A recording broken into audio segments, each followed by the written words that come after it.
நாடாளுமன்ற உறுப்பினர் ராமநாதன் அர்ஜுனாவுக்கு பிடியாணை பிறப்பிக்குமாறு கொழும்பு மேலதிக நீதவான் மஞ்சுளா ரத்நாயக்க இன்று உத்தரவிட்டுள்ளார்.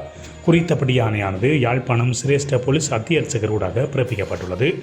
கொழும்பு பேஸ்லைன் வீதியில் கடந்த 2021ஆம் ஆண்டு மார்ச் 22ஆம் தேதி இடம்பெற்ற விபத்து தொடர்பிலேயே இந்த உத்தரவு பிறப்பிக்கப்பட்டுள்ளது. இதன்போது தனது காருடன் மோதி விபத்துக்குள்ளான மற்றொரு காரின் வாகன சாரதியை கடுமையாக தாக்கி காயப்படுத்தியதாக அர்ஜுனா மீது குற்றம் சுமத்தப்பட்டுள்ளது.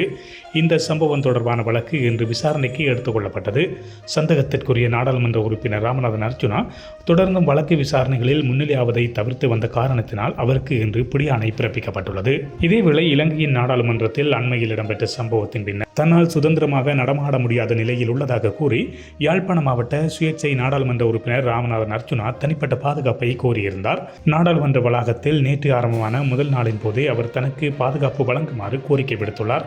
எனினும் பாதுகாப்பை பெற்றுக்கொள்வதற்காக நாடாளுமன்ற உறுப்பினர் ஒருவர் பொது பாதுகாப்பு அமைச்சிடம் எழுத்து மூலம் கோரிக்கை விடுக்க வேண்டும் என்று நாடாளுமன்ற பிரதி செயலாளர் துமிந்த குலரத்ன அவருக்கு பதிலளித்துள்ளதாக கொழும்பு ஊடகம் ஒன்று தெரிவித்துள்ளது. கைத்துப்பாக்கி மற்றும் பாதுகாப்பை வழங்குவது நாடாளுமன்ற அதிகாரங்கள் மற்றும் சிறப்புரிமைகள் சட்டத்தின் கீழ் முழுமையாக உள்ளடக்கப்படவில்லை என்றும் பொது பாதுகாப்பு அமைச்சு அதற்கான பொறுப்பை வகிக்கின்றது என்றும் அவர் சுட்டிக்காட்டியுள்ளார்.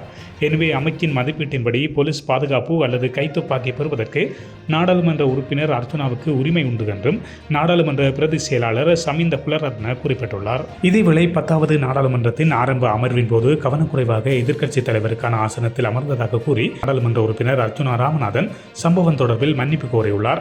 புதிதாக பதிவு செய்யப்பட்ட நாடாளுமன்ற உறுப்பினர்களுக்காக நேற்று நாடாளுமன்றத்தில் நடைபெற்ற செயலமர்வின் போது இந்த மன்னிப்பு கோரப்பட்டுள்ளது. இதன்போது அர்ஜுனா தனது செயற்பாடுகள் குறித்து விளக்கம் அளித்துள்ளதுடன் எதிர்க்கட்சித் தலைவருக்கான நியமிக்கப்பட்ட ஆசனத்தில் அமர தீர்மானித்தமையின் ஏற்பட்ட தவறுதலான புரிதலுக்கு வருத்தம் தெரிவித்துள்ளார். இதுபோன்ற செய்திகளை உடனுக்குடன் தெரிந்து கொள்ள மீரா தமிழ் சேனலை சப்ஸ்கிரைப் செய்து இணைந்தீர்கள்.